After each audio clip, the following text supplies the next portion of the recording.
Good morning. You're joining us live here on India Today's social media handles. I'm Akshita Nandagopal, getting you the top stories of the day and what social media is talking about. The two stories that are dominating headlines is one, what's happened in Udaipur, and second, the Maharashtra political crisis. So let's begin with the Rajasthan story. I'm sure you've seen it because it's really numbed us as a nation. This is an ISIS-style beheading of a tailor, a man who had put up a post backing Nupur Sharma on social media, for which he was lynched, he was beheaded and killed in his shop. And there are videos that have emerged because the killers actually shot the entire thing as it happened. So they shot, in fact, the beheading and then put it up on social media, and after that were also seen boasting constantly about it, showing off about this particular killing, and then threatening Prime Minister Modi as well. The two killers have been taken into custody right now, but obviously puts a lot of focus on how something as horrific, as brutal as this could have happened, and the video was put out on social media for the public to see. Here on India Today, of course, we're not showing those graphic videos. It's extremely disturbing, to say the least, to see how these men, after the beheading, are smirking and laughing and saying that they beheaded this man, and the entire video in which you can see these killers entering his shop, pretending to be customers. He is measuring them, and at that point they behead him. So it's horrifying, to say the least, the details that have emerged of this particular crime. But there are several aspects to the investigation here. As I mentioned, there was a video that they put out after. They haven't masked their faces, nothing of the sorts. They're showing themselves off, their identities revealed, etc. Mohammed Riaz and Mohammed Gauss, both of them have been arrested. Now, in that particular video, they then threatened Prime Minister Modi. Wild threats, violent ones being issued clearly there. So in that kind of a circumstance, national investigative agencies have also stepped in.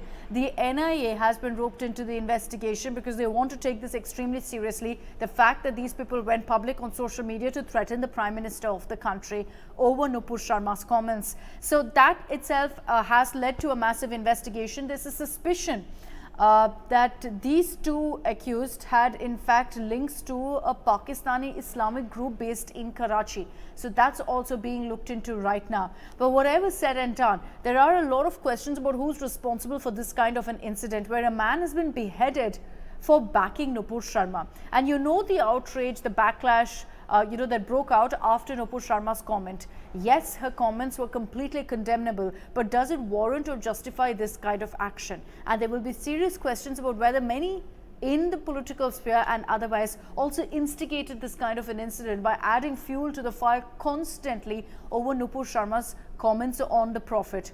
All of that has culminated in this kind of an incident. But the Rajasthan Police, facing a lot of fire in this particular case, have managed to take in the two accused into custody. The reason they're being criticized right now is because one of the accused, again on social media, had put out this video where he said, and this was 10 days before the killing yesterday. So 10 days before, he'd taken to social media, put out a video warning that he was going to behead this tailor, Kanhaiya Lal, and then shoot the entire thing and put it on social media. Despite that kind of a video being put up, nothing was done to provide security to Kanhaiya Lal or to ensure that this man doesn't resort to that kind of a step. It was completely ignored, which is why there are questions about the failure of local intel agencies as well as a zero fear of law and order clearly in Rajasthan. So there's been a lot of politics over this. The BJP said that look what you've done to the opposition, saying that they constantly instigated and this was bound to happen because of the vested interest with which they acted. The Congress has maintained that this is not a question of a law and order issue in Rajasthan, but that the BJP is responsible right now for this particular incident and for ensuring that these kind of incidents don't happen. So they're pinning the blame on the BJP as well. But whatever said and done, like I said, that this kind of a killing is horrifying. It's inhumane, it's barbaric, it's whatever word and descriptive you want to use. And we as a nation must focus on ensuring these kind of incidents don't happen. Let's call it as it is. Let's say that this is clearly an act of terror that we simply cannot allow in our country, and there will be a domino effect unless the harshest action, harshest punishment is rendered to these two accused. This is a story that we're tracking very closely here on India Today. I mentioned two issues that are trending. One is the Rajasthan story that I just told you about. By the way, I'll just give you an update also that in Udaipur, internet has been snapped. Section 144 is in place in most parts of Rajasthan to ensure that there's no breakdown of law and order, protests, angry agitations, etc. So that's one quick update that I wanted to tell you about. Let me move on now to what's happening in Maharashtra. For the last 1 week, I've been getting you those updates with regards to the threat to Uddhav Thackeray of him losing the CM throne because of Eknath Shinde's rebellion. It's all headed to a finale, to a climax tomorrow because of the fact that the floor test is going to happen tomorrow, 11 a.m. to 5 p.m. The governor has said the floor test must happen within this time. So essentially last night, Devendra Fadnavis met with the governor and also said that, look, Uddhav Thackeray doesn't have the numbers. He has to prove his majority. So today that communication has got across from Governor Bhagat Singh Koshyari saying there'll be a special assembly session convened tomorrow. This session will be from 11 a.m. to 5 p.m.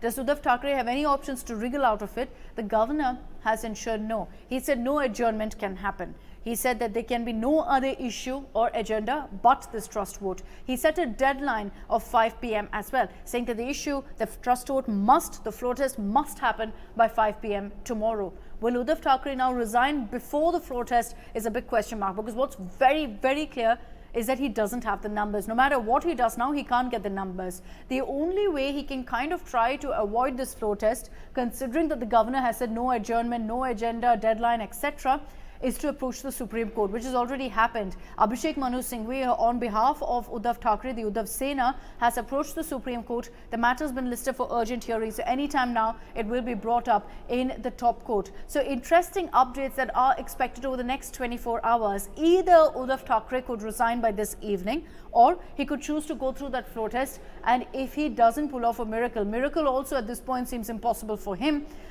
it's going to be the end of the Uddhav Thackeray era in Maharashtra as the chief minister. He will have to let go of the CM throne, which he's been trying to cling on to so hard for the last few days. And in all likelihood, the BJP, the Shinde Sena, will join hands and then form the government in Maharashtra. So it looks like it's the end of the road right now for the Mahavikas Aghadi. That's the story, the big political analysis of which you can catch on our social media handles as well.